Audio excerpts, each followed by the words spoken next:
Hello, my name is Father Eric Reardon. I'm the pastor of St. Matthew's Catholic Church, and welcome back to Gospel Outlook. We're here now on the 19th Sunday of Ordinary Time, and we're hearing Jesus telling his disciples do not be afraid any longer, for the Father is pleased to give you the kingdom. Sell your belongings and give alms.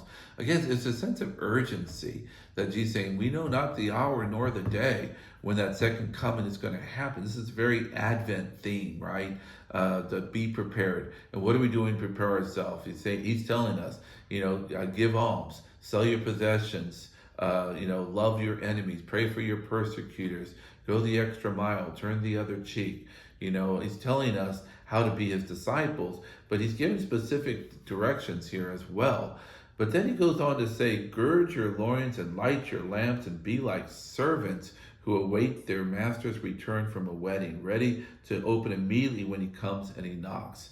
And he goes on to say, you must also be prepared for an hour you do not expect the Son of Man will come. This is the short version. The long version, I like how it ends. He ends it by saying, much will be required of a person entrusted with much, and still more will be demanded upon a person entrusted with more. I think that's very important. We talked about that last week. It's not a sin to be rich, but it's a sin to be rich and not help other people. What are we doing with our gifts and our time, our talents, our treasures? How are we being good stewards with the gifts that God has given us? And when much is given to us, much more is expected of us in ways of helping. And I think that's the theme that they're using here.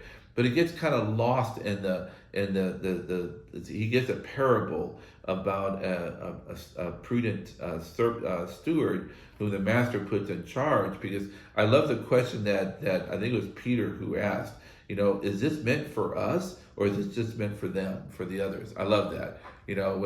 When Peter listened to it, he goes, are you talking to us too, or are you just talking to them?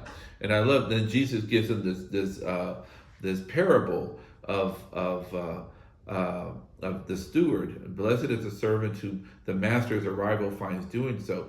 But then they start talking about master is delayed in coming. He begins to beat the men servants and the maid servants and eat and drink and get drunk. And then his servant's master will come on an unexpected day.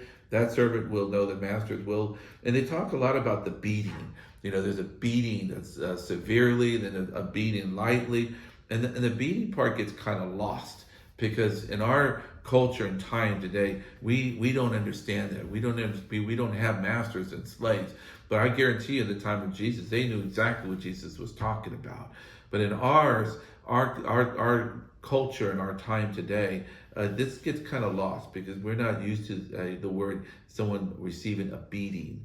But let's not get lost in that parable, but remind ourselves what Jesus is referring to. And that goes back to the beginning. We know not the hour nor the day, but we must always be prepared. Amen?